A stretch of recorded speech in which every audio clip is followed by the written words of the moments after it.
The wind cut across Camp Pendleton like a blade fresh from the forge. It carried salt from the Pacific, dust from the training fields, and something else. Something electric, the kind of tension that settles over men before bullets start flying. 200 recruits moved across the compound in the pre-dawn darkness, their boots hammering the asphalt in uneven rhythm. Week 2 of the Combat Preparedness Program. The worst week, veterans said. The week when bodies started breaking down and minds started questioning whether the pain was worth it. Among those 200 faces was one that didn't quite fit. Not because she stood out, but because she didn't.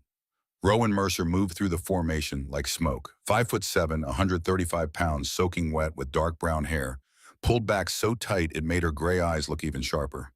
She kept her head down, her pace steady, her expression locked somewhere between neutral and absent. The kind of person who slipped through a room and left no memory behind, which was exactly how she wanted it. Nobody knew her story. Nobody knew that the quiet woman running beside them had spent the last 6 years under the tutelage of one of the most feared Navy SEAL instructors in the country. Nobody knew she wasn't here to earn anything, she was here to evaluate everything. And absolutely nobody knew that the man currently watching from the observation tower, the one whose presence made grown soldiers straighten their spines and shut their mouths, had personally trained her since she was 19 years old. But 3 people were about to learn all of that the hard way. Derek Blackwell stood at the front of the formation like a monument to masculine confidence. 6'2", 210 pounds of muscle and ego wrapped in fatigues. Blonde hair buzzed, military short blue eyes that held the kind of cold certainty that came from never being told no. He'd been the alpha of his unit since day one, the kind of man who commanded respect through sheer physical presence. Behind him, Ryan Callahan, red-haired Irish stock, built like a linebacker, cracked his knuckles with unnecessary theatrics. And beside them both, Sloan Monroe watched with dark eyes that held something complicated. Admiration, maybe. Or hunger. Or both. They'd noticed Rowan 3 days ago. Not because she excelled, she deliberately kept her scores middling, B-plus work, when she could have dominated every metric. No, they noticed her because she was too calm, too controlled. She never flinched during close-quarters drills, never showed fear during live-fire exercises, never raised her voice or dropped her eyes, or gave them anything they could use. That kind of composure in Derek's experience meant one of 2 things: extreme competence or extreme fear masking as confidence. He was betting on the latter. The formation broke as dawn cracked the horizon. Recruits scattered toward their assigned stations, some to the shooting range, others to tactical simulations, a handful to the medical tent, to tape up injuries they'd been hiding. Rowan headed toward the equipment shed alone as always. She almost made it. Mercer. The voice came from behind her, deep and carrying.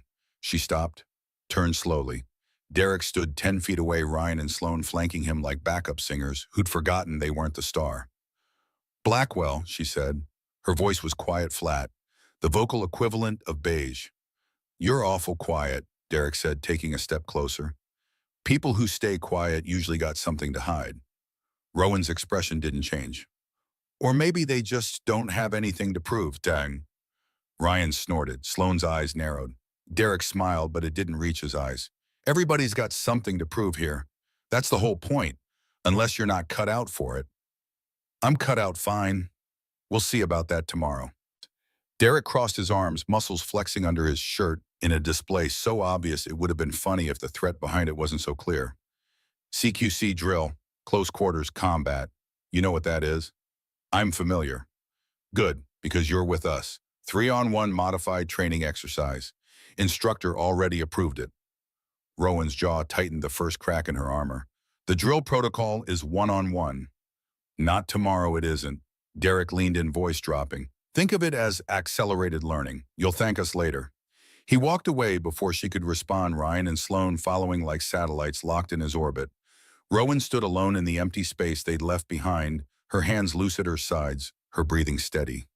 But inside, something cold and familiar settled into her chest. She'd been here before.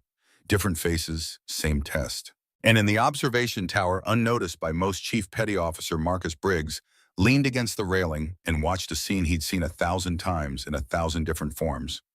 His students standing alone against people who thought they knew what strength looked like.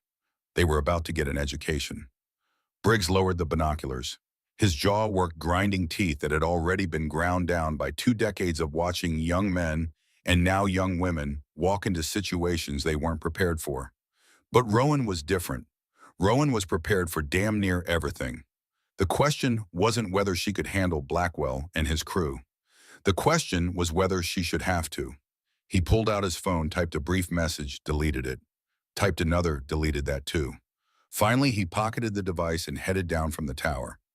Some lessons couldn't be interrupted. They had to be survived. The barracks at night were never truly quiet. 200 people breathing, shifting, snoring, whispering in the dark. The building was a long concrete structure that smelled like sweat boot polish and the particular brand of exhaustion that comes from pushing the human body past its natural limits. Rowan lay on her bunk staring at the ceiling. Around her, other recruits settled into fitful sleep, their bodies too tired to stay awake, but too wired to fully rest. She reached under her thin pillow and pulled out a pair of dog tags. The metal was worn smooth from years of handling, the engraving barely visible in the dim light filtering through the high windows. Mercer Garrett, J. Commander, USN 05. She ran her thumb over the letters, a ritual she'd performed 1,000 times. The tags were the only thing she'd kept from the memorial service. Everything else, the flag, the medals, the condolence letters from admirals who'd never met her father, those went into a box in her mother's attic. But the tags came with her everywhere. A memory surfaced unbidden. She was 16 watching her father pack for deployment. He'd sat on the edge of her bed, boots untied, looking more tired than she'd ever seen him. What if something happens, she'd asked. Teenage directness, the kind that adults usually deflected with false reassurance. But Garrett Mercer didn't deal in false reassurance. Then you remember what I taught you, he'd said. Watch first, act second, and when you act, make it count. That's it. That's your advice. He'd smiled, then rare and genuine. That's everything, Rowan. Everything worth knowing fits in those 3 rules. 3 months later, he was dead. Classified Operation Hostile Territory, killed covering his team's extraction. The Navy sent a captain to deliver the news. Her mother had collapsed. Rowan had stood perfectly still, perfectly quiet, and felt something inside her lock into place like a vault door closing. She'd been quiet before. After that, she became silent. The dog tags went back under the pillow. Sleep wouldn't come tonight, and it rarely did before something important, so she lay there and ran through the scenarios. 3 opponents, all larger, all aggressive. They'd come fast and hard, trying to overwhelm her immediately. Standard bully tactics. The question was how far they'd push it before someone stopped them, and whether she'd stop herself before she showed them exactly what 6 years of training with a Navy SEAL could do. Morning came like a slap. 0500 lights snapping on voices barking orders. The recruits stumbled out of their bunks and into organized chaos: gear checks, equipment distribution, the morning briefing that always sounded the same: work hard, don't die, try not to embarrass yourselves. Rowan moved through it all with mechanical efficiency, fatigues, pressed boots, laced hair secured. She caught her reflection in a window and almost didn't recognize herself. She looked like everyone else, exactly like everyone else. Perfect. The morning drills passed in a blur. Physical training, tactical reviews, equipment maintenance. Throughout it all, she felt eyes on her. Blackwell's crew watching, waiting, savoring the anticipation. Let them wait. By 1100 hours, the entire company had assembled at the CQC training field. It was a flat expanse of packed dirt surrounded by observation stands with a large circle marked in white paint at the center. Inside the circle, padded mats. Around it, the rest of the program, watching like Romans at the Colosseum. The supervising instructor, a staff sergeant named Morrison with a face like weathered leather, stood at the circle's edge with a clipboard. Modified drill today, he announced. 3-on-1 combat assessment. Blackwell, Callahan, Monroe, you're up. Mercer, you're with them. A ripple went through the crowd. 3-on-1 wasn't standard. It wasn't even close to standard. Rowan stepped forward. No hesitation, no protest. She entered the circle like she was entering a chapel, solemn, prepared, at peace with what came next. Derek grinned. Ryan cracked his neck. Sloane's expression was harder to read, something conflicted, swimming behind her eyes. Morrison raised his whistle. Standard rules. Padded strikes only. No lethal targeting. Disable your opponent and maintain control. First one to submit or get pinned for 3 seconds loses. He didn't mention what happened when it was 3 against 1. Maybe he figured it was obvious. The whistle hung at Morrison's lips. The crowd pressed closer. The wind died down, leaving the field eerily still. And in the observation tower, unnoticed by most Chief Petty Officer Marcus Briggs, leaned against the railing and watched a scene he'd seen 1,000 times in 1,000 different forms. His students standing alone against people who thought they knew what strength looked like. They were about to get an education. The whistle cut the air like a gunshot. Derek moved first, closing the distance in 3 long strides. Ryan came from the left, Sloan from the right, textbook flanking maneuver meant to overwhelm and confuse. Rowan didn't retreat. She shifted her weight, angled her body, and let Derek's momentum carry him past her, a matador's move, elegant and efficient. His grabbing hands found empty air. But Ryan was faster than he looked. His arm hooked around her waist from behind, lifting her off balance. Before she could counter, Sloan's shoulder hit her midsection, and suddenly Rowan was going down hard, all 3 of them driving her into the mat. The impact knocked the air from her lungs. 400 combined pounds of muscle and aggression pinning 135 pounds of determination. The math was simple and brutal. Derek's elbow found her shoulder, the left one, where an old training injury had never quite healed right. Pain bloomed sharp and familiar. She'd felt worse. She'd trained through worse. Sloane's knee drove into her ribs, testing probing. Ryan twisted her right wrist behind her back, not quite enough to break, but enough to send electric signals up her arm. The crowd murmured. This wasn't a drill anymore. This was something else. Morrison stepped forward. Back off. She hasn't submitted yet. Derek called out, voice loud enough to carry. We're just following protocol, Sergeant. Morrison hesitated. Technically, Derek was right. Technically, this was still within the boundaries of the drill. Technically. In the tower, Briggs's hands gripped the railing hard enough to make his knuckles white. Every instinct screamed at him to end this. One word from him, and it stopped immediately. But Rowan hadn't given the signal. The signal they'd agreed on years ago, the one that meant, I need you to step in.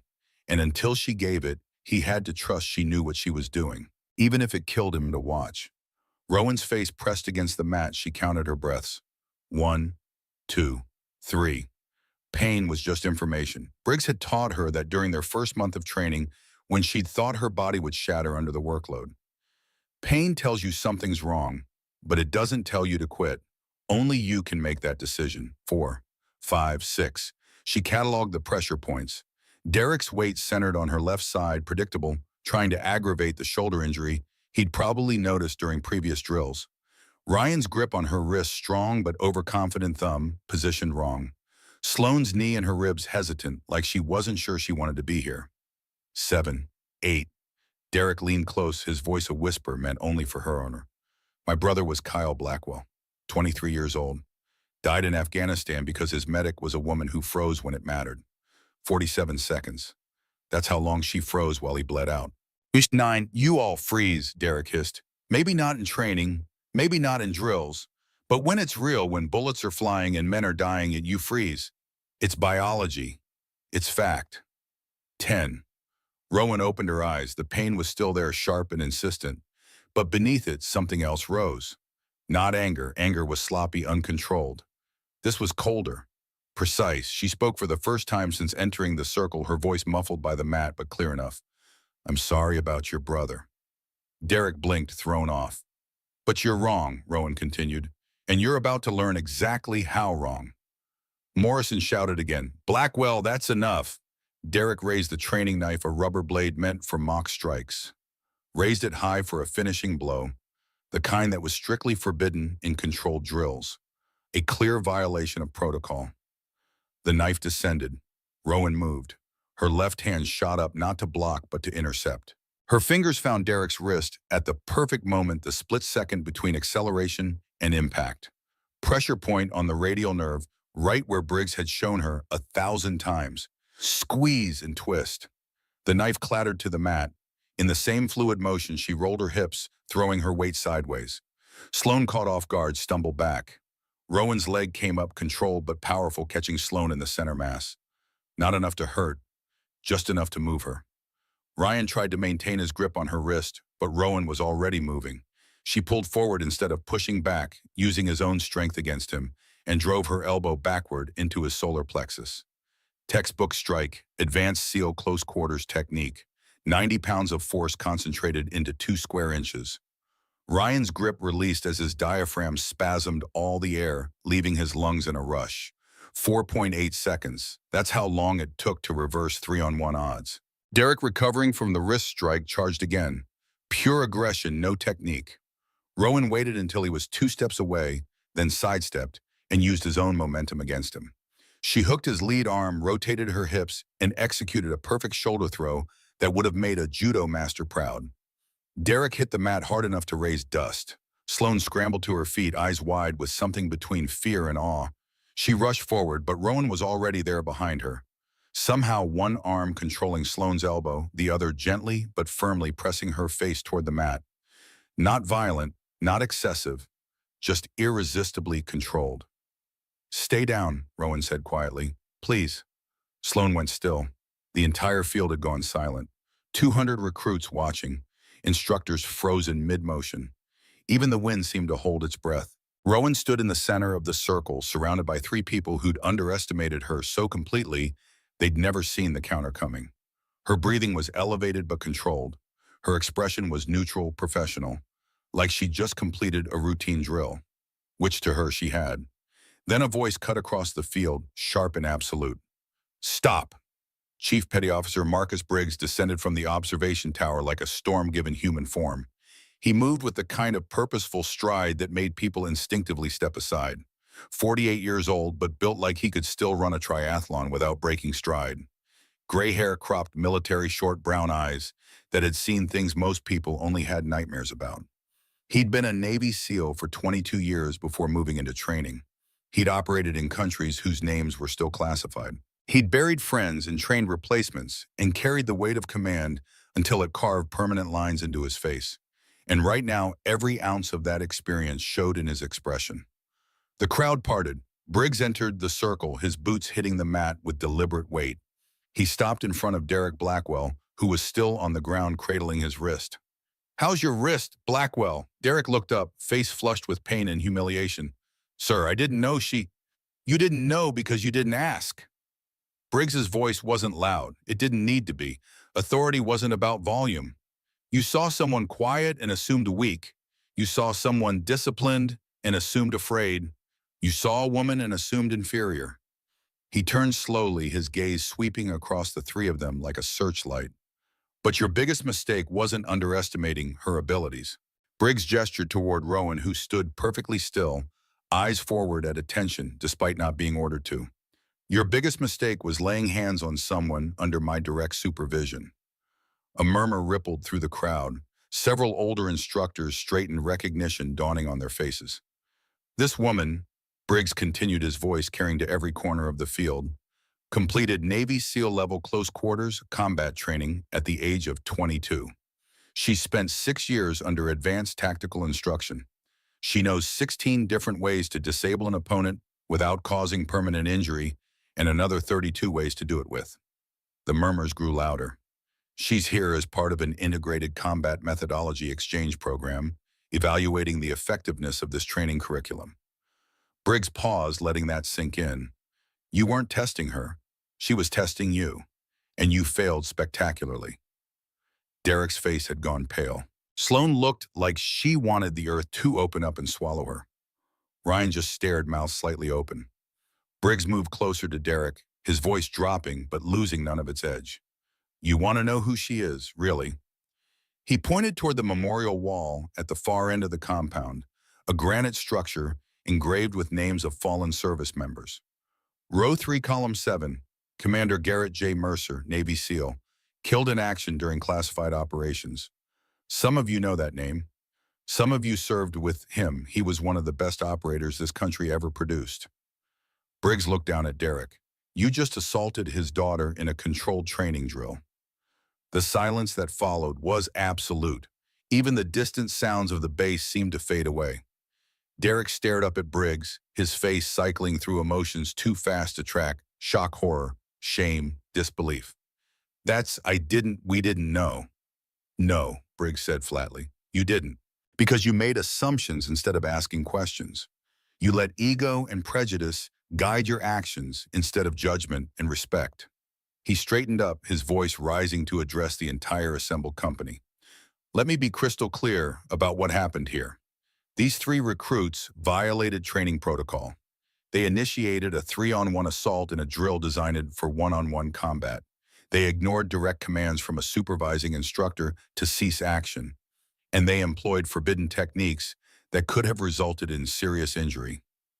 Morrison, the staff sergeant, shifted uncomfortably but didn't contradict. It was all true. Briggs turned back to Derek, Ryan, and Sloan. His expression was carved from stone. Effective immediately, your participation in this program is terminated. Your military records will note conduct unbecoming of service members. You have 60 minutes to collect your belongings and clear this base. Dismissed. The words hit like physical blows. Derek opened his mouth to protest, but no sound came out. Ryan's face had gone red, then white. Sloane's eyes were brimming with tears she refused to let fall. Sir, please, Derek tried. 60 minutes, Briggs repeated. Starting now.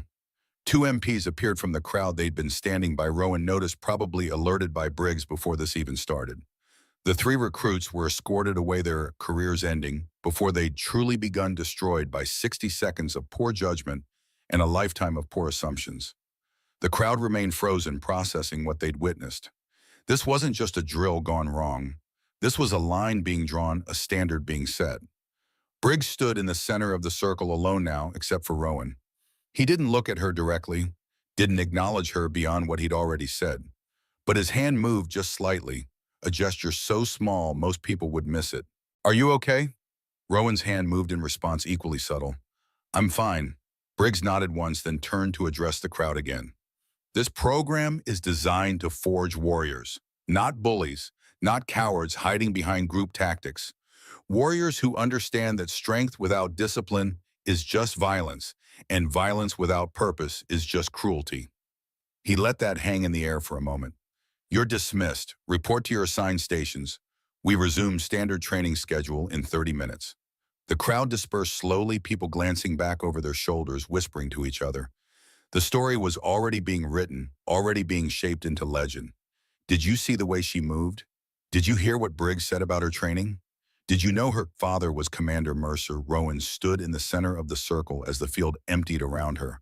Her shoulder throbbed, her ribs ached, her wrist was going to bruise spectacularly, but she'd held the line. She'd proven the point without destroying the people who challenged her. Most importantly, she'd done it without showing them how much it teaches. Morrison approached cautiously, his weathered face troubled. Mercer, I apologize. I should have stopped it sooner. I should have... You followed protocol, Sergeant, Rowan said quietly. They hadn't violated the rules until Blackwell went for the finishing strike. Still, I saw which way it was going. I could have... It's done. She met his eyes steadily. No permanent harm. Lesson learned. That's what training is for. Morrison studied her for a long moment, then nodded. Your father would be proud. He walked away before she could respond, leaving her alone on the field. Not quite alone. Briggs had stayed at the edge of the circle far enough to give her space, close enough to intervene if needed. Now he approached his bootsteps, deliberate. They stood facing each other. Teacher and student, mentor and protege. Almost family, but not quite. You held back, Briggs said, and they're not enemies. You still took damage you didn't need to take. Rowan touched her shoulder gingerly. Some lessons are more expensive than others. Briggs's jaw tightened. Your father used to say the same thing, right before he did something reckless that nearly got him killed. Nearly isn't the same as actually. No, but eventually the odds catch up. They stood in silence for a moment. Around them, the base continued its routine training, maintenance, the endless cycle of military life. But in their bubble, time moved differently. Thank you, Rowan said finally, for stepping in when you did. You didn't give the signal. I know, but you knew when it was time anyway. Briggs almost smiled, almost. 6 years I've been training you. I'd be pretty useless if I couldn't read when you needed backup. He paused, then added more quietly, you did good, better than I expected. Which is saying something, because my expectations for you are unreasonably high. Briggs paying a compliment. Should I be worried? Probably. This time he did smile, brief and genuine. You're going to make the rest of this program very interesting, Mercer. That's the plan. Is it? Briggs tilted his head. Because I know you. You'd rather blend in. Be the gray woman nobody notices. Rowan looked away toward the memorial wall where her father's name was carved in stone. Hard to blend in now. Impossible, actually. By tonight, every recruit on this base will know your story. By tomorrow, it'll be legend. By next week, you'll be the ghost story they tell new arrivals. I didn't ask for that. No, you asked to be left alone to do your job. But life doesn't work that way. Not anymore. Briggs' expression softened. Your father learned the same lesson.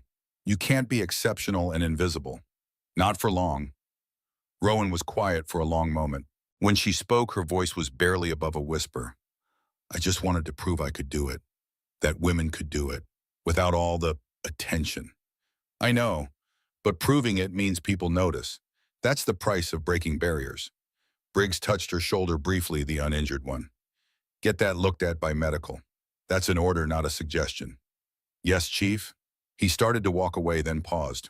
Rowan, sir, your father would be proud, but he'd also kick your ass for taking unnecessary hits just to prove a point. Before she could respond, he was gone, disappearing into the flow of personnel moving across the compound. Rowan stood alone in the empty circle, the white paint bright against the packed dirt. Around her, the sounds of Camp Pendleton continued their familiar rhythm.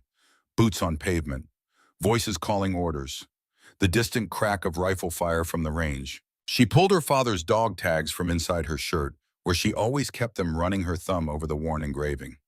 I know, Dad, she murmured. You'd tell me I'm being stubborn, that proving a point isn't worth broken ribs. The metal was warm from her body heat. But you also taught me that some points need proving, that sometimes standing your ground matters more than standing safely. She tucked the tags back, felt them settle against her heart. I just wish you were here to tell me if I'm doing it right. The wind picked up, carrying the scent of ocean and dust and that particular smell that belonged to military bases everywhere, oil, sweat, and determination. Rowan turned and walked toward the medical tent, her gait steady despite the pain. Behind her, the empty circle remained a testament to a test passed and a line drawn. But ahead of her, the rest of the day waited. The rest of the program. The rest of whatever came next. She'd survived the first real test. The question now was, what came after survival? What came after proving you belonged?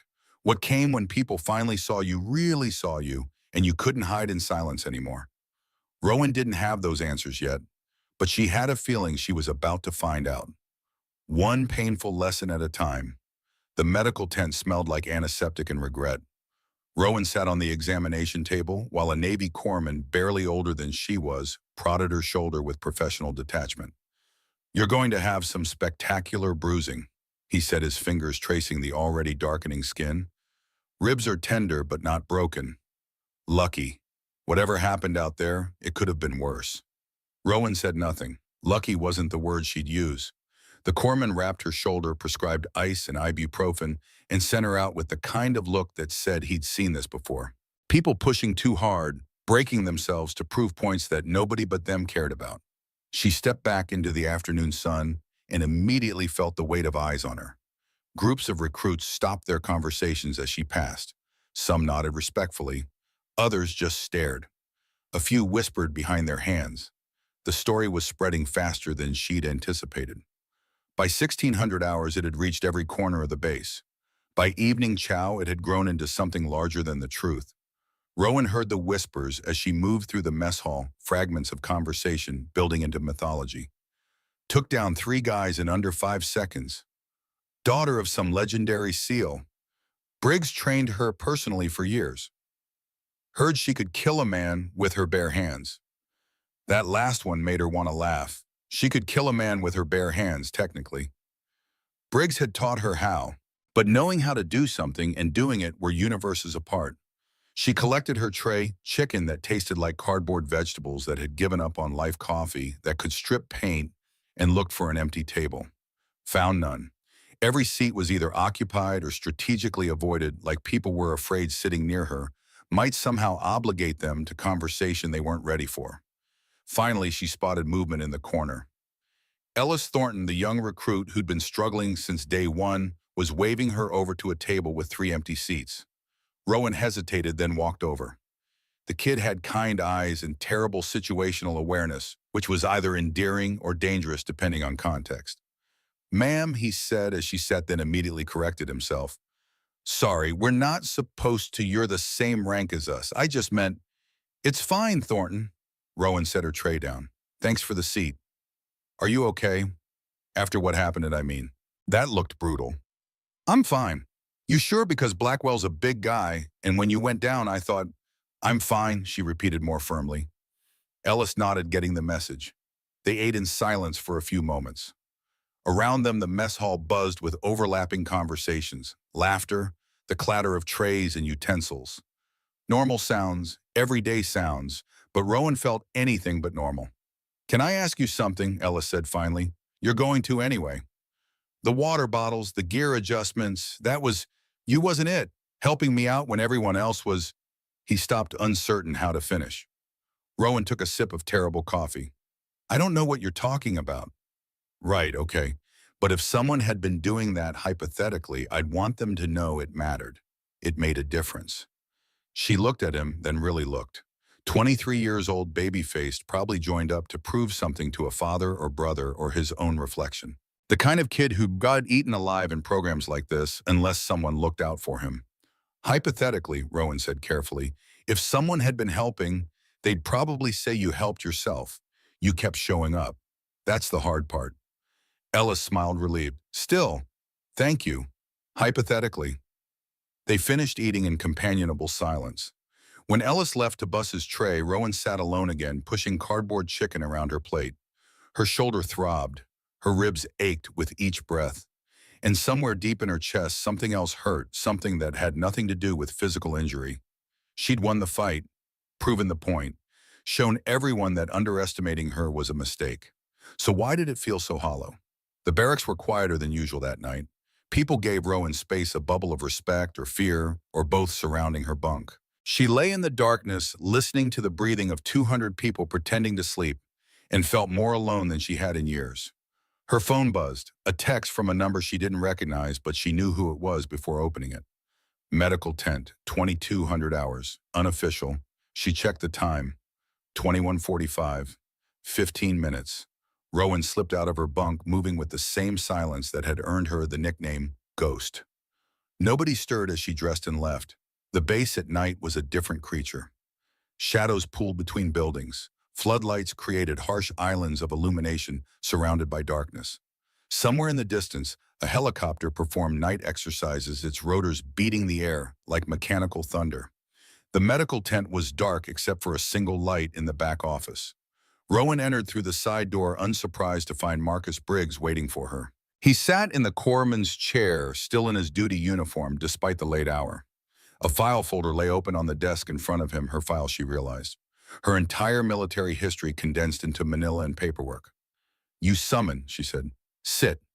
She sat. The office was cramped, barely large enough for the desk, 2 chairs and a filing cabinet that looked older than both of them combined. Briggs didn't speak immediately. He just looked at her with those brown eyes that had seen too much and somehow still managed to see more. "Show me," he said finally. Rowan pulled off her jacket, turned to show him her shoulder.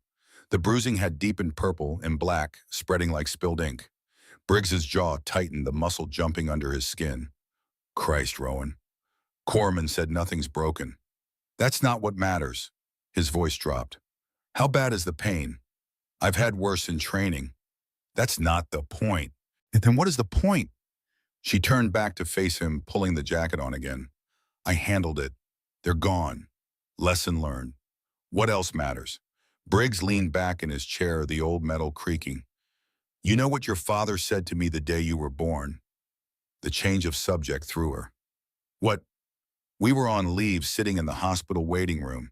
He came out looking like he'd just survived a combat drop, hands shaking, face pale. And he said, 'Marcus, I just met the person I'm most afraid of disappointing.'" Rowan felt something twist in her chest.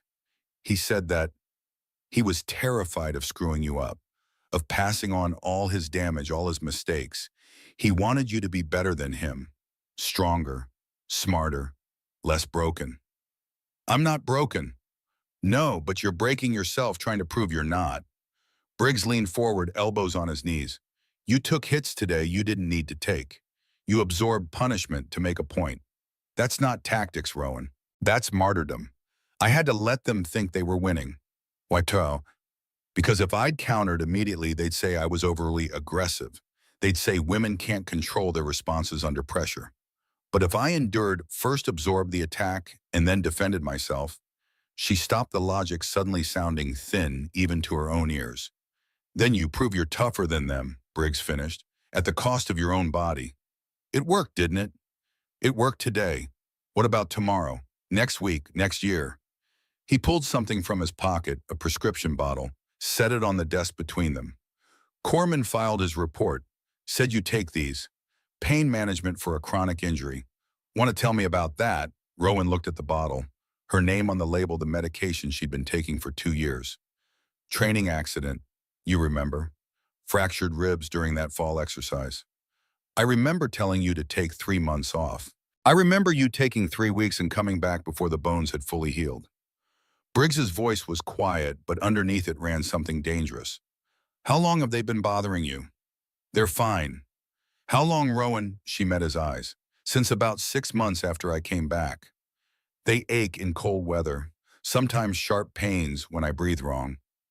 But it's manageable. Manageable enough to take hits from a 200-pound man. Silence. Briggs picked up the bottle, shook it. The pills rattled like dice. Your father was stubborn too, insisted on operating through injuries, said pain was just information, weakness was listening to it. You taught me the same thing. I taught you pain is information. I didn't teach you to ignore it entirely. He set the bottle down hard. Garrett's stubbornness got him killed, Rowan. He went on that last mission with cracked ribs and a shoulder that couldn't properly support a rifle. He was 40% combat effective at best, and he died covering a retreat that someone in better condition might have survived. The words hit like a physical blow. Rowan's breath caught pain flaring in her injured ribs. You never told me that. Because I didn't want you to blame him. He made the choice every operator makes, mission over self. But here's what I learned watching my best friend die. Sometimes stubbornness isn't strength. Sometimes it's just pride wearing a different uniform. Rowan looked away toward the dark window. Outside, the base continued its nocturnal routine. Guards walking perimeters, night exercises, the endless work of preparing for wars that might never come. I don't know how else to do this, she said quietly. If I show weakness, they'll say women can't handle it. If I show strength, they'll say I'm an exception. If I succeed, I'm lucky. If I fail, I'm proof that women don't belong. There's no winning move. No, Briggs agreed, there's not. That's the game you're playing. The rules are rigged. So what do I do? He stood up, moved to the window. His reflection was ghostly in the dark glass. Your father asked me the same question once. Different context, same frustration. He was the only Asian American in his SEAL team. Every day was proving himself, being tested, having to be twice as good to be considered half as competent. What did you tell him? I told him to stop playing their game. Make them play yours. Rowan turned that over in her mind. What does that mean? It means you can't win by their metrics. So change the metrics. Your father stopped trying to prove he was as good as everyone else. He started proving that his differences made him better. His size meant he could fit into spaces others couldn't. His outsider perspective meant he saw angles others missed. He turned the thing they used to diminish him into his greatest advantage. How does that apply to me? Briggs turned from the window. You're trying to prove women can do what men do. That's the wrong mission. Prove that the military is stronger with women in it. Prove that diversity of thought and approach creates better teams. Prove that the person matters more than the gender. That's a lot harder to measure. Exactly, which means they can't use their old scorecards against you. He walked back to the desk, picked up her file. You're not just a recruit, Rowan. You are here to evaluate the program, remember? So evaluate it. Write reports, make recommendations.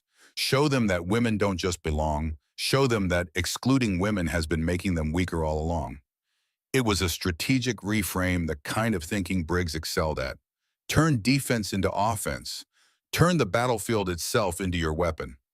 Colonel Hartwick would have to approve any recommendations, Rowan said. He will. I talked to him this afternoon. He's actually impressed with how you handled things. Impressed that I got beaten up. Impressed that you maintained control even when you had every right to lose it. Impressed that you disabled 3 opponents without causing permanent injury. Impressed that you turned a potential disaster into a teaching moment. Briggs set the file down. He wants to meet with you tomorrow. Unofficially. Rowan's stomach tightened. Colonel Hartwick was the reason she was here, the man evaluating whether women belonged in special operations roles. His opinion could shape policy for decades. What does he want? To understand what he saw today, and to figure out if you're the future of integrated combat or a statistical outlier. Which am I? Briggs smiled, tired but genuine. That's what you need to show him. And Rowan, he waited until she met his eyes. Show him the truth, not the version you think he wants to see. The actual truth, strengths, weaknesses, costs, benefits. Let him make an informed decision. What if his informed decision is that women don't belong? Then we fight that decision with better information. But at least we'll know it's based on reality, not assumptions. Briggs checked his watch. Get some sleep. Tomorrow's going to be long. Rowan stood to leave, then paused at the door. Briggs, yeah. The thing about my father, the cracked ribs and the shoulder, is that true? He was quiet for a long moment. Every word. Why didn't you stop him? You could have grounded him for medical. I tried. He pulled rank and went anyway. Briggs's expression was haunted. That's the other lesson I learned. You can't save people from themselves. You can only make sure they understand the stakes before they make their choice. Rowan nodded and left, pulling the door closed behind her. The walk back to the barracks felt longer than it should have. The night air was cold, carrying the promise of rain. Her shoulder ached. Her ribs protested every deep breath. But what hurt most was the new knowledge sitting in her chest like a stone. Her father had died because of the same stubbornness she carried like a badge of honor. The same need to prove himself that she'd inherited along with his dog tags and his legacy. The same choice between mission and self that she'd been making every day since she started training. She pulled out the dog tags as she walked the metal cold against her palm. You could have told me, she whispered to the darkness. You could have warned me this is what it Tom. But she knew the answer already. He had warned her. In every lesson, every training session, every conversation about what it meant to serve. He'd just never said it directly. Maybe he'd hoped she wouldn't have to learn it the same way he had. The barracks were silent when she returned. She slipped back into her bunk, the springs creaking slightly. Around her, people breathed in the rhythms of sleep or near sleep. Tomorrow would bring new challenges. A meeting with Colonel Hartwick. More questions. More tests. But tonight in the darkness, Rowan allowed herself something she rarely permitted. Doubt. Morning came too fast and too bright. Rowan woke to the usual chaos, lights, voices, the stampede toward the showers. Her body protested every movement, muscles, stiff bruises announcing themselves with each shift of position. She pushed through it. Pain was just information. She was choosing how to respond to it. The day's schedule had been modified. Instead of the usual drills, a notice posted on the board selected personnel report to Colonel Hartwick's office. Her name was second on the list. First on the list, Derek Blackwell. That was interesting. At 0900, Rowan stood outside Hartwick's office in her dress uniform, shoulder freshly wrapped under the fabric. The door was solid oak with a brass nameplate that had been polished so many times the engraving was starting to wear thin. The door opened. Derek Blackwell emerged, his face a careful mask of neutrality. When he saw Rowan, he stopped. They stood in the hallway, two people who'd been in violent conflict less than 24 hours ago. Mercer, he said. Blackwell. A beat of silence. Then Derek's mask cracked slightly. I asked to speak with you before I leave. Colonel Hartwick said he'd arrange it if you agreed. I'm listening. Not here, somewhere private. He glanced toward the office door. He suggested the memorial courtyard. After your meeting, if you're willing.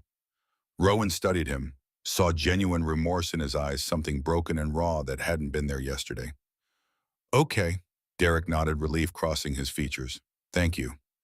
He started to walk away, then paused. For what it's worth, you earned my respect yesterday, the hard way. The way that actually means something. He left before she could respond. The door opened again. A staff sergeant gestured her inside. Colonel Hartwick will see you now, ma'am. The office was exactly what she expected. Neat, organized, decorated with commendations and photos from a military career spanning 3 decades. Colonel James Hartwick sat behind his desk, 58 years old, silver-haired, with blue-gray eyes that had seen combat in 2 wars and peacekeeping operations on 4 continents. Ms. Mercer, sit. She sat. The chair was deliberately positioned slightly lower than his, a psychological tactic she recognized from Briggs's lessons on negotiation dynamics. Hartwick studied her for a long moment, saying nothing. Rowan held his gaze steadily. This wasn't a staring contest. This was assessment. I served with your father, Hartwick said finally. Briefly, 2005 joint operation I can't discuss in detail. He was a good man, a hell of an operator. Thank you, sir. I also knew about his stubbornness, his tendency to push through injuries that should have sidelined him. Hartwick's eyes narrowed slightly. I'm seeing a family resemblance. Rowan said nothing. Confirming or denying felt equally dangerous. You absorbed significant punishment yesterday before responding. Chief Briggs tells me that was tactical. I'm not convinced.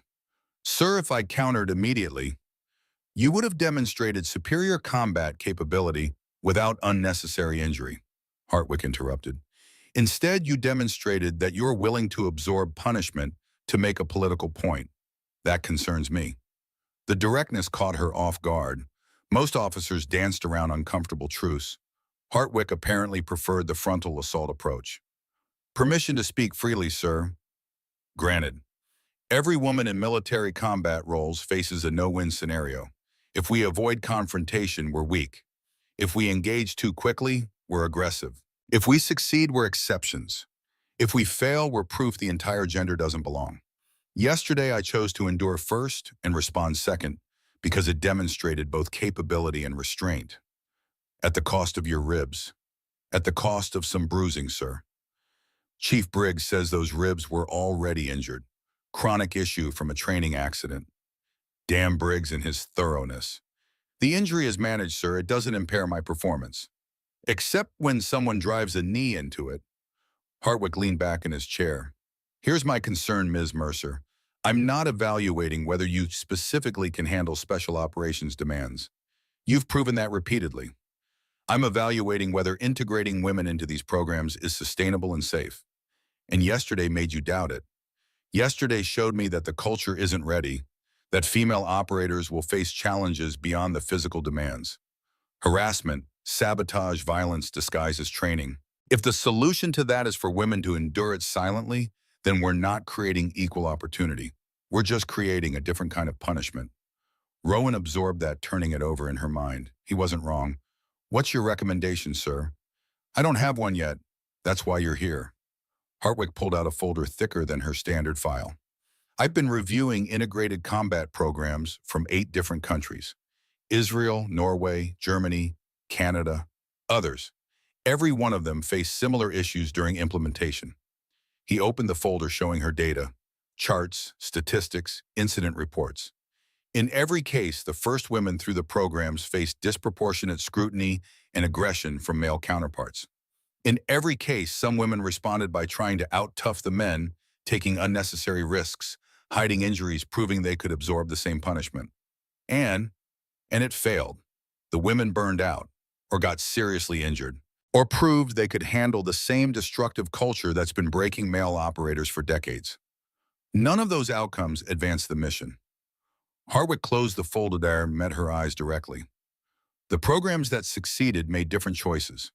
They maintained standards no lowering of physical or tactical requirements, but they changed the culture. They made harassment unacceptable instead of expected. They recognized different approaches to the same problems as valid instead of inferior. They built teams instead of tolerating tribes. That takes time, sir. Years, probably. Yes, which is why I need to make my recommendations soon. Do we push forward with integration despite the cultural resistance, hoping it improves over time? Do we delay until we've done more cultural preparation?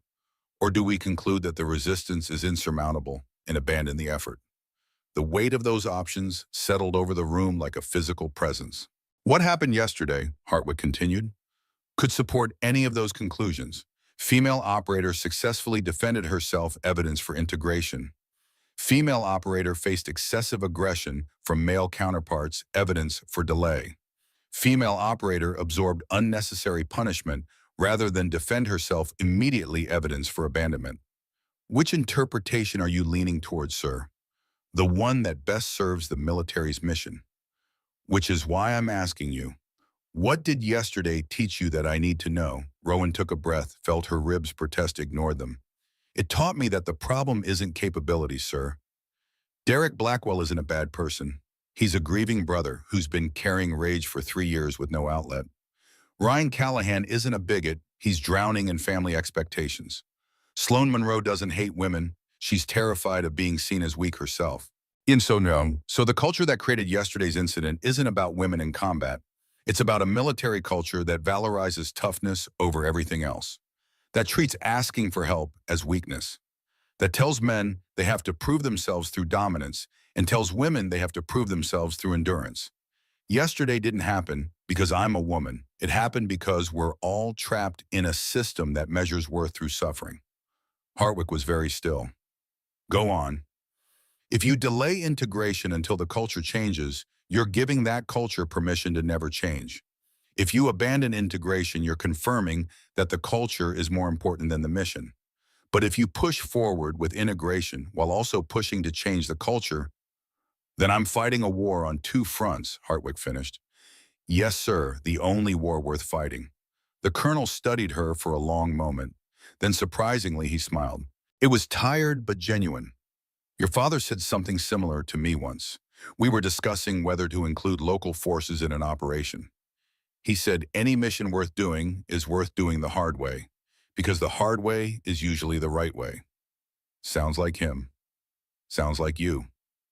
Hartwick stood, moved to the window overlooking the training fields. I'm making my recommendation next week. I can't tell you what it will be because I honestly don't know yet. But I will tell you this, your performance here, including yesterday's incident, will be a significant factor. No pressure, sir. He laughed, a short bark of genuine amusement. You remind me of him. Same dry humor, hiding very real fear. I'm not afraid, sir. You should be. You're carrying the hopes of every woman who wants to serve in special operations. That's a burden your father never had to carry. He just had to be good at his job. You have to be good at your job while also representing an entire demographic. It's profoundly unfair. Fair isn't in the job description, sir. No, but maybe it should be. Hartwick turned from the window. One more thing. Derek Blackwell asked to speak with you privately. I'm inclined to allow it if you consent. He seems genuinely remorseful. He mentioned it, I agreed. Good. Sometimes apologies matter as much as consequences. Hartwick moved back to his desk, the meeting clearly ending. Dismissed Ms. Mercer. And for what it's worth, you did well yesterday. Better than well. Just don't make it a habit to prove points with your body. We need you intact. Yes, sir. She stood, saluted, and left. The memorial courtyard was a small space tucked between two administrative buildings. A fountain burbled in the center, surrounded by plaques commemorating fallen service members. Her father's name was there, bronze letters on black granite. Derek Blackwell stood beside it, looking smaller somehow than he had in the training circle. Less a monument to masculine confidence, more just a young man carrying weight he didn't know how to set down. Rowan approached slowly. She wanted to maintain the option to retreat if this went badly. Thank you for coming, Derek said without turning. I wasn't sure you would. You asked. I'm here. Say what you need to say. He finally looked at her. His eyes were red-rimmed, exhausted. I need you to understand what happened, not to excuse it, just to understand. Your brother died. You blame his medic. She was female, therefore you blame all females. I understand the logic. It's still wrong. It's worse than that. Derek's voice cracked slightly. She didn't just freeze. She panicked. Tried to treat him, but her hands were shaking so bad she couldn't get the tourniquet tight. Kyle bled out, telling her it was okay, that she was doing fine, trying to keep her calm while he died. Rowan felt something twist in her chest. That was worse. Much worse. I'm sorry. Everyone's sorry. But sorry doesn't bring him back. Sorry doesn't change the fact that he died because someone wasn't ready for combat. Derek looked away. I enlisted 6 months later, told myself I'd make sure it never happened again, that I'd be hard enough, strong enough, that everyone around me would have to be the same or wash out. You became the thing you hated. What? Fear. You hated that Kyle's medic was afraid that fear made her freeze. So you spent 3 years using fear to motivate everyone around you, making people afraid of failing, afraid of being weak, afraid of you. Rowan moved closer, standing beside him at the fountain. You became fear, wearing a uniform. Derek was quiet for a long moment. I never thought of it that way. No one does. Fear disguises itself as strength all the time in places like this. Is that what you learned from your father? No. That's what I learned from being afraid. She touched the fountain's edge, the stone cold and wet. I'm terrified every single day. Terrified I'll fail. Terrified I'll prove everyone right who says women don't belong. Terrified I'll die like my father did, and it'll have meant nothing. You hide it well. That's the problem. We all hide it well. We hide fear, pain, doubt, weakness. We pretend we're invincible because that's what warriors are supposed to be, and then we break. She looked at him directly. Your brother's medics broke. My father broke. You broke yesterday. I'll break someday too. That's not gender, that's human. Derek nodded slowly, processing. Colonel Hartwick said something similar. Said the military breaks people by design, then acts surprised when they break. He's not wrong. So what do we do? Just accept that everyone breaks. No, we build a culture where breaking doesn't mean ending, where asking for help isn't weakness, where mistakes are lessons instead of disqualifications. Rowan paused. Where a medic who freezes gets better training and a second chance instead of carrying guilt until it drowns her. Do you know what happened to her, Kyle's medic? No. She left the military, PTSD survivor's guilt. Last I heard, she was in therapy trying to put herself back together. Derek's voice was hollow. I hated her for so long. Blamed her for everything. But she was 21 years old on her first combat deployment with inadequate training. The system failed both of them. Yes, it did. They stood in silence for a while, the fountain's burble filling the space between words. I can't take back what I did, Derek said finally. I assaulted you, violated protocol, destroyed my career. Those are consequences I earned. Yes. But I want you to know I'm going to do better. Not here, obviously. They're kicking me out. But wherever I end up next, whatever I do, I'm going to remember what you taught me. What did I teach you? That real strength isn't about dominance. It's about control, about choosing not to destroy when you have the power to. He looked at her, and for the first time she saw something besides anger in his eyes. You could have hurt me yesterday. Really hurt me. You had the skill and the justification. But you pulled every strike, made your point without making me pay more than I deserved. That's the kind of operator I want to be, if I ever get another chance. Rowan considered him this man who'd attacked her less than a day ago, who'd embodied everything wrong with military culture, who'd let grief poison him into something he hadn't meant to become, and saw someone trying to climb out of a hole he dug for himself. Blackwell. Yeah, you'll get another chance. Maybe not here, maybe not in the military, but life gives chances to people willing to actually change. She held out her hand. Don't waste it. He stared at her hand like it was a live grenade. Then slowly he took it. His grip was firm but not crushing, a handshake between equals. Thank you, Mercer, for the chance and for the lesson. You're welcome. He left, walking toward the parking lot where his packed bags waited. Watching him go, Rowan felt something shift in her chest. Not forgiveness exactly, forgiveness was too simple a word for this, but something adjacent to it. Understanding, maybe. Or recognition.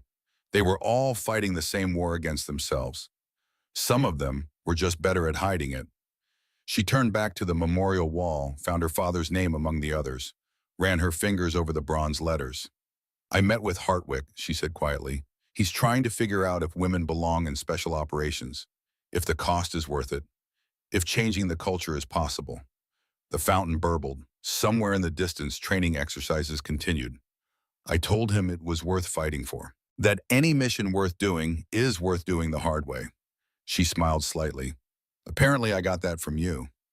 A breeze moved through the courtyard carrying the scent of ocean and possibility. I'm going to keep fighting, Dad. For me, for every woman who comes after, for the culture that needs changing. But I'm going to do it smarter. Not just with my body, with my mind. With strategy.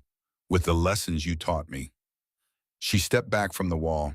And I'm going to try not to break myself proving points. You'd want that. The rest of the day passed in a blur of routine duties and sideways glances. By evening, Rowan's name had spread to every corner of the base. Some people nodded respectfully as she passed. Others avoided eye contact. A few stopped her to ask questions she politely deflected. She was becoming exactly what she'd feared: visible, notable, the example everyone would point to for better or worse. That night, alone in her bunk while others slept, she pulled out her father's letter, the one Briggs had given her sealed and waiting for 6 years. She'd read it once. Now she read it again slower, letting the words sink deeper. Prove yourself once, then spend your life proving that others can do it too. That was the mission, wasn't it? Not just surviving special operations training, not just being good enough, making sure the next woman had an easier path than she did, making sure the culture changed so that excellence mattered more than endurance, making sure that someday a woman in combat wouldn't have to be exceptional just to be accepted. Rowan folded the letter carefully, tucked it back with her father's dog tags. Tomorrow would bring new challenges, more tests, more questions. But tonight she'd learned something important. The cost of proof wasn't just physical, it was emotional, psychological, cultural. And it was a cost worth paying as long as she didn't pay it alone. As long as each person who paid it made the next payment smaller for whoever came after. That was legacy. That was the mission her father had understood but hadn't lived long enough to complete. Now it was hers. She closed her eyes and for the first time in days slept without dreaming. 6 weeks passed like water through clenched fists, fast and slow simultaneously each day, bleeding into the next until Rowan could barely remember what it felt like before Camp Pendleton knew her name. The bruises had faded, the ribs had healed or at least stopped screaming with every breath, but other things had changed in ways that couldn't be measured by medical examinations. The combat preparedness program had evolved, new protocols implemented, 3-on-1 drills officially banned, harassment reporting procedures streamlined, small changes, incremental, but changes nonetheless. And at the center of it all, whether she wanted to be or not, was Rowan Mercer. She stood now in the main training hall, watching recruits cycle through close-quarters combat exercises. But she wasn't just watching, she was evaluating, taking notes, preparing the report that Colonel Hartwick had requested, the report that would help determine the future of women in special operations. No pressure. Across the room, Marcus Briggs supervised a grappling exercise with the kind of intense focus that made recruits check their technique twice. He caught her eye, briefly nodded once. A simple gesture that meant volumes. You're doing fine. Keep going. The door opened. A familiar figure entered, moving with the cautious energy of someone entering enemy territory. Derek Blackwell. Rowan's hand instinctively moved toward her injured shoulder, a reflex she'd developed checking for pain that was mostly memory now. She forced herself to stillness. Derek wasn't in uniform. Civilian clothes, a duffel bag over his shoulder. He spotted her, immediately changed course to intercept. Mercer? Blackwell, thought you'd left the base. I did. 6 weeks ago, remember? He shifted the duffel uncomfortably. I'm here to petition Colonel Hartwick for reinstatement, probationary. That explained the nervous energy. He agreed to see you. He agreed to listen, said if you were willing to speak on my behalf, he'd consider it. Derek met her eyes and she saw something different there now. Humility, maybe? Or just exhaustion from carrying shame for 6 weeks straight. Why would I do that? Because you said everyone deserves a second chance if they're willing to actually change. He set the duffel down. Spent the last 6 weeks in therapy. Real therapy, not just anger management, check the box bullshit. Dealing with Kyle's death, my guilt, the way I turned grief into hate. And I'm not fixed. Probably never will be completely fixed. But I understand myself better. Understand what I did and why. He pulled out a folder from the duffel. I also spent time researching integrated combat programs, other countries, their approaches, success rates. Wrote a proposal for cultural reformation in training environments. Rowan took the folder, flipping through it. The work was thorough data case studies, specific recommendations, more comprehensive than some of what she'd compiled herself. You did this in 6 weeks. I had a lot of time and a lot of guilt. Turns out that combination makes you productive. Derek attempted a smile that didn't quite land. I know I don't deserve reinstatement. I know what I did was unforgivable, but I want to be part of the solution instead of the problem.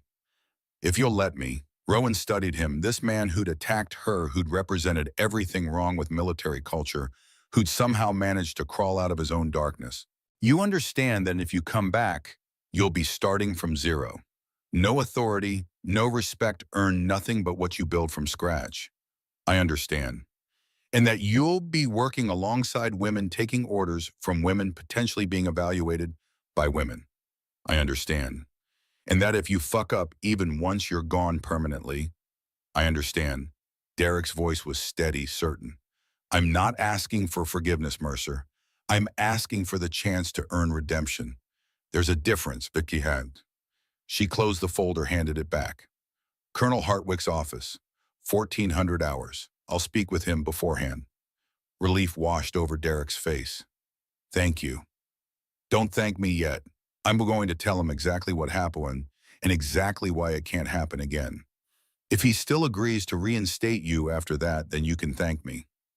Fair enough. Derek picked up his duffel. For what it's worth, you've changed this place. People talk differently now. Think differently. That drill 6 weeks ago was a catalyst. Or a cautionary tale. Maybe both. He headed toward the door, then paused. One more thing, Ryan and Sloan, they want to petition too, together. Would you, send them to see me first? I'll decide after I talk to them. Derek nodded and left. Rowan stood alone in the training hall, folder in hand, wondering what her father would think of this. Whether mercy was strength or weakness. Whether redemption was possible or just wishful thinking dressed up as policy. The door opened again. This time it was Ellis Thornton, the young recruit who'd been struggling since day one. Except he wasn't struggling anymore. 6 weeks of consistent training had transformed him, still not the biggest or strongest, but competent now. Confident. Ma'am, Chief Briggs sent me to find you. Colonel Hartwick wants to see you now. Rowan checked her watch. 1100 hours. 3 hours before the scheduled meeting with Derek. Did he say why? No, ma'am. Just said it was important. She followed Ellis across the compound, her mind racing through possibilities. Had Hartwick made his decision about integration? Was she being reassigned? Had something happened? The colonel's office felt different this time. Less formal, more urgent. Hartwick stood by the window instead of behind his desk, and Marcus Briggs was there too, leaning against the wall with his arms crossed. Sit, Hartwick said without preamble. Rowan sat. The chair felt lower than before, or maybe she just felt smaller. I've made my recommendation to command, Hartwick began, regarding the integration of women into special operations programs. The room suddenly felt airless. Before I tell you what I recommended, I need you to understand the context. Hartwick moved to his desk, pulled out a thick report. I've spent the last 6 weeks reviewing every integrated combat program in NATO, talking to commanders, operators, politicians. The data is conclusive when implemented correctly. Integration improves operational effectiveness. More diverse perspectives, better problem-solving, enhanced team dynamics. He paused and Rowan's stomach tightened. However, and this is a significant however, every program that succeeded required years of cultural preparation. Policy changes, harassment protocols, leadership buy-in at every level. The programs that failed rushed implementation without changing the underlying culture. And your recommendation? Rowan's voice was steadier than she felt. I'm recommending full integration with a 3-year implementation timeline. Year 1 focuses on cultural reformation, new policies, mandatory training, leadership accountability. Year 2 begins pilot programs with carefully selected personnel. Year 3 expands to full implementation. Rowan exhaled slowly. That's longer than I expected. It's also more comprehensive. Because I'm not just recommending integration, I'm recommending transformation of the entire training culture. Hartwick set the report down. The incident 6 weeks ago proved something important. The problem isn't women in combat. The problem is a culture that values dominance over discipline, aggression over judgment, suffering over success. Briggs spoke for the first time. He's proposing we rebuild the program from the ground up. New metrics, new evaluation criteria, new leadership standards. With you as a primary consultant, Hartwick added, looking at Rowan. The words took a moment to register. Sir, you're being offered a position as training development specialist. You'd work directly with me and Chief Briggs to redesign the combat preparedness program. Make it something that breaks barriers instead of people. Rowan's mind spun. This was bigger than she'd anticipated. Not just proving women could do the job, actually changing what the job was. What about my operational status? You'd maintain it, part-time consulting while continuing active training, eventually transitioning to full-time instruction if you choose. Hartwick leaned forward. I'm not asking you to stop being an operator, Mercer.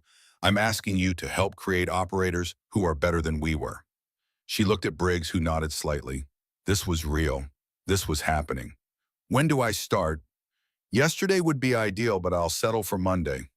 Hartwick almost smiled. There's one complication, well, three complications. Blackwell, Callahan, and Monroe have all petitioned for reinstatement. I'm inclined to approve them as part of the Reformation tangible examples of second chances and cultural change. But only if you agree. Derek already found me, asked me to speak on his behalf. And will you? Rowan thought about the folder Derek had compiled, the work he'd done, the therapy he'd committed to. Thought about Ryan and Sloan, who she hadn't seen in 6 weeks, but who'd apparently been doing similar work. I'll speak with all three of them first. If they understand what they did and why it can't happen again, if they're genuinely committed to being part of the solution, then yes, I'll support their reinstatement. Under what conditions? Probationary status for 1 year, regular psychological evaluations, zero tolerance policy for any harassment or aggression, and they work as junior training assistants, helping build the program they nearly destroyed. Hartwick nodded slowly. Turning antagonists into advocates. I like it. Poetic justice with practical applications. Or it blows up spectacularly and proves that some people can't change, Briggs interjected. Always the pragmatist. Then we deal with that when it happens, Rowan said. But I think they deserve the chance to try. The meeting continued for another hour, discussing logistics, timelines, reporting structures. By the time Rowan left, her head was spinning with new responsibilities and possibilities. She was no longer just a recruit proving herself. She was an architect helping build something new. The weight of it settled on her shoulders like a physical thing. That afternoon, Rowan met with Sloan Monroe in the empty mess hall. Sloan had requested the meeting through official channels, professional and proper, like she was approaching a superior officer instead of someone she'd attacked 6 weeks ago. She looked different. Thinner maybe, or just more worn down. Her dark hair was pulled back severely, and her eyes held something fragile. Thank you for seeing me, Sloan said, sitting across the table with her hands folded like a penitent in church. Monroe. I wrote you a letter, 17 drafts over 6 weeks. Could never get it right. Sloan pulled out an envelope, set it on the table between them. Still not sure this version is right, but it's the closest I could get to what I need to say. Rowan didn't touch the envelope. You can say it now. I was jealous of you. Intensely, pathetically jealous. You were everything I wanted to be, competent, confident, respected, without demanding it. I told myself I was helping test you, helping the program, but really I was just hoping you'd fail so I could feel better about my own inadequacy. The words came fast, rehearsed, but genuine. I spent 6 weeks in therapy trying to understand why I did it. Turns out I've spent my whole life comparing myself to other women, seeing them as competition instead of allies. Military culture reinforced that, made it seem like there was only room for one exceptional woman, so we all had to fight for that spot. And now I understand that's bullshit. That women supporting each other makes all of us stronger. That your success doesn't diminish mine, it creates space for mine. Sloan met Rowan's eyes. I want to come back. Not to prove I'm better than you, but to help prove that women belong here. All of us, not just the exceptional ones. Rowan picked up the envelope, turned it over in her hands. What makes you think you won't fall back into old patterns? Honestly, I don't know if I won't. but I'm committed to trying. I've been working with a therapist who specializes in military culture and gender dynamics, learning to recognize my triggers, my defensive mechanisms, the ways I self-sabotage. Sloan pulled out another folder similar to Derek's. I also compiled research on female integration in combat roles, case studies, success factors, failure points. Derek did the same thing. We collaborated, him, me, and Ryan. Figured if we were going to ask for reinstatement, we should bring solutions, not just apologies. That was smart, showed real effort, real change. If you come back, you'll be working alongside women, supporting them, not competing with them. Can you do that? I want to try, and if I can't, then I don't belong here anyway. Sloane's voice cracked slightly. I know what I did was unforgivable, but I'm asking for the chance to spend the rest of my career making up for it. Rowan opened the envelope, scanned the letter. It was raw, honest, painful to read. 17 drafts, Sloan had said. The work showed. Colonel Hartwick is considering reinstatement for all three of you. Probationary with strict conditions. Hope flared in Sloane's eyes. Really? I'm recommending approval with conditions. But Monroe, you understand that trust is earned, not given. That it'll take years to rebuild what you destroyed in 60 seconds. I understand. And that if you slip even once you're done, no third chances, no appeals, just gone. I understand. Rowan set the letter down. Then I'll speak to Hartwick on your behalf. But I'm also going to be watching you closely. The first sign that you're reverting to old patterns, I'll pull my support. Fair enough. Sloan stood, hesitated. Can I ask you something? Go ahead. Why give us another chance after what we did? Rowan thought about her father's letter, the words she'd memorized. Thought about Derek's apology in the memorial courtyard. Thought about the culture they were trying to build, one that allowed for growth instead of just punishment. Because someone once gave me a chance when I didn't deserve it. And because the military I want to serve in is one that builds people up instead of just breaking them down. Sloan nodded, understanding passing between them. Thank you, Mercer. I won't waste it. See that you don't. Ryan Callahan's meeting was shorter, simpler. He brought the same research folder, the same evidence of genuine work and growth. But his approach was more direct. I followed because it was easier than leading, he said without preamble. My whole life I've been part of a military family. 3 brothers, father, grandfather, all the way back to World War II. The Callahan legacy. And I was terrified of being the one who broke it. So you went along with Derek's plan. I did. And I'm not going to say I didn't know it was wrong, because I did. I just chose group acceptance over individual integrity. That's on me. Rowan appreciated the directness. No excuses, no elaborate justifications. What changed? My father visited me after I got kicked out. I thought he'd be angry, disappointed. Instead, he said, "Good. Now maybe you'll figure out who you are instead of who you think we want you to be." Ryan smiled slightly. Turns out the Callahan legacy isn't about never making mistakes. It's about owning them and doing better. If you come back, you're starting from zero. No family reputation to lean on. That's exactly what I need. A chance to build my own reputation based on my own actions. Ryan pushed the research folder across the table. I know I don't deserve reinstatement, but I'm asking anyway because I think I can contribute to building something better than what existed before. Rowan scanned the folder. The work was thorough, thoughtful. All 3 of them had clearly spent their 6 weeks doing more than just feeling sorry for themselves. I'll support your reinstatement. Same conditions as the others. Relief and determination warred on Ryan's face. Thank you. I won't let you down. Don't let yourself down. That's what matters. By 1400 hours, Rowan stood outside Colonel Hartwick's office with 3 folders of research and 3 stories of genuine remorse and growth. The door opened precisely on time. Hartwick listened as she detailed each conversation, each commitment, each condition she was proposing. Briggs sat silent throughout, his expression unreadable. When she finished, Hartwick leaned back in his chair. You're sure about this? These 3 nearly destroyed your career before it started. They nearly destroyed themselves, Rowan corrected, and they've done the work to deserve a second chance. More importantly, their return sends a message about the culture we're building, one that allows for growth and redemption. Or it sends the message that assaulting fellow service members has minimal consequences. The consequences were significant: 6 weeks of discharge, permanent marks on their records, mandatory therapy. But permanent exclusion isn't justice. It's just waste. Briggs finally spoke.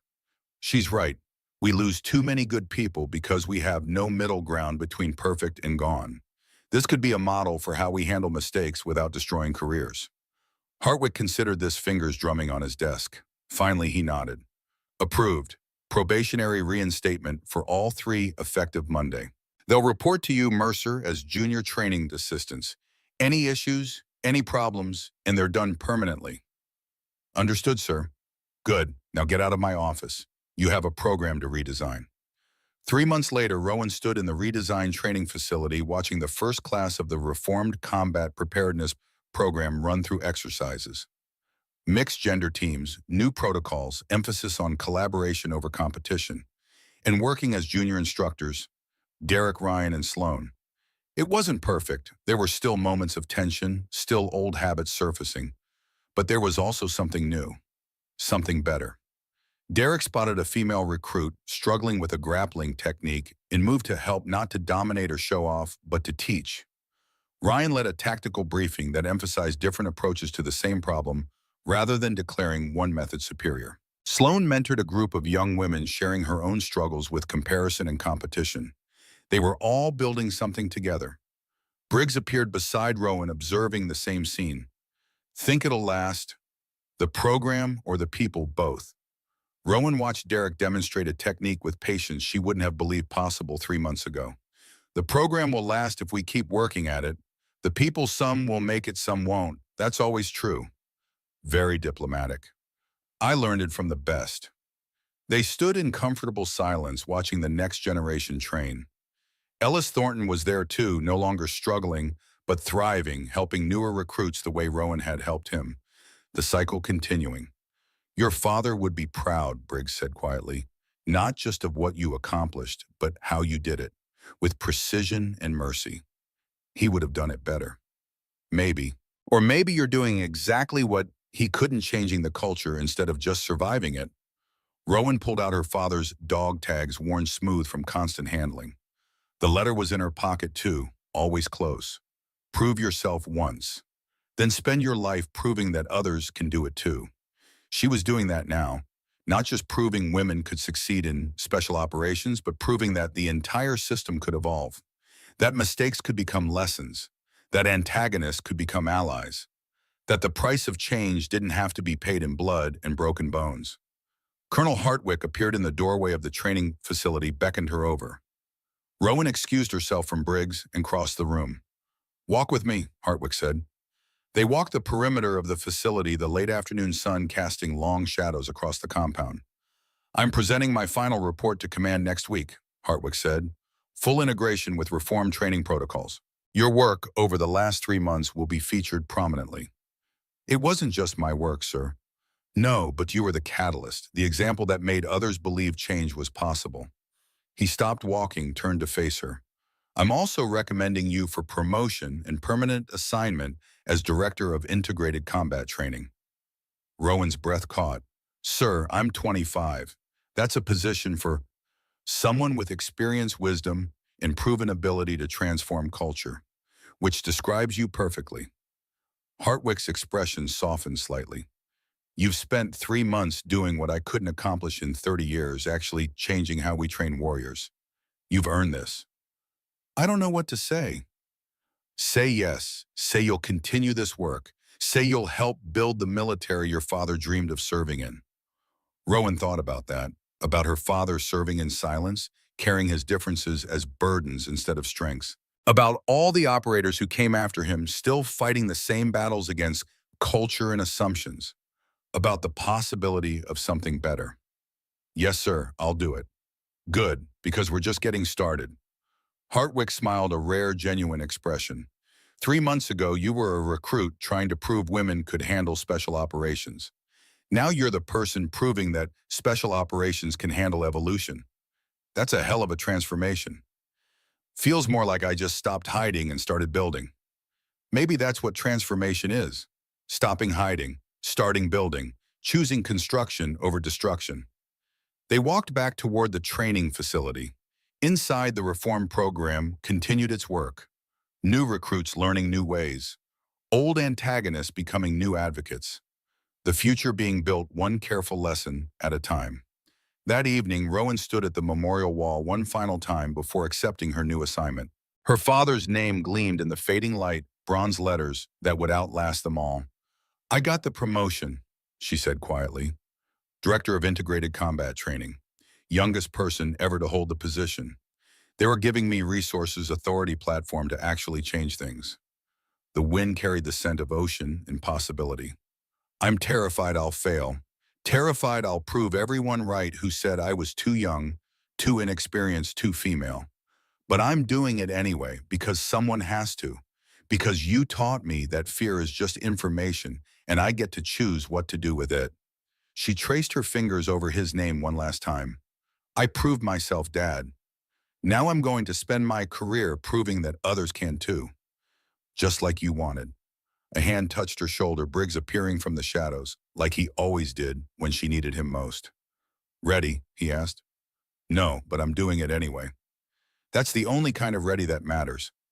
They walked together toward the future, leaving the memorial wall behind, but carrying its lessons forward. 5 years later, the graduation ceremony for the Advanced Integrated Combat Program drew observers from 3 countries. Lieutenant Commander Rowan Mercer stood at the podium looking out at 43 graduates. 52% female, 48% male, 100% capable. Behind her on the stage sat General Hartwick, promoted after his integration reforms succeeded beyond expectations. Beside him, Chief Marcus Briggs in his consulting role, gray hair whiter, but eyes still sharp. In the front row, wearing instructor uniforms, Derek Blackwell, Ryan Callahan, and Sloan Monroe. Once antagonists, now advocates. Living proof that transformation was possible. Rowan began her speech. "5 years ago, I stood in a training circle and fought for my right to be here. Not just my right, the right of every person who's ever been told they don't belong because of their gender, their size, their background, or their differences." The graduates listened with the intensity of people who understood that every word carried weight. "Today, you graduate not because you proved you could survive our brutality, but because you proved you could transcend it.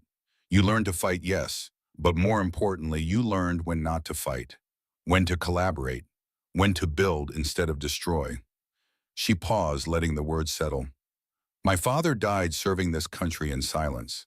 He was an exceptional operator who spent his career proving he deserved the uniform. But here's what I learned: we shouldn't have to be exceptional to belong. We should just have to be committed, capable, and willing to grow." Behind her, Briggs nodded slightly. "You 43 graduates represent the future of special operations, not because you're the strongest or the toughest, but because you understand that real strength is knowing when to show mercy. Real toughness is vulnerability in service of growth. Real capability is helping others become capable too." She looked at Derek, who'd spent 5 years teaching that lesson to every recruit who entered the program. At Sloan, who'd become the mentor she'd needed when she was younger. At Ryan, who'd found his own identity separate from family legacy. "Some of you will remember me as the woman who got beaten up during a drill and then changed the rules." That's partially true. But the full truth is that we all changed the rules together. Every instructor who embraced new methods. Every recruit who chose collaboration over competition. Every leader who prioritized culture over tradition. The ceremony continued awards, commendations, the formal passing of honor.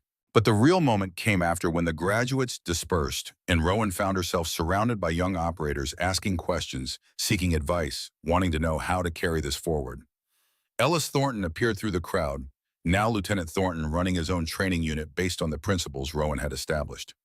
"They're calling you the ghost architect," he said, grinning, "building things nobody sees until they're already transformed." "I hate nicknames." "Too bad, it's already legend." Rowan shook her head, but she was smiling. 5 years ago, she'd wanted anonymity. Now she understood that visibility was the price of change, and it was a price worth paying. As evening fell and the ceremony wound down, Rowan found herself alone on the training field where it had all begun.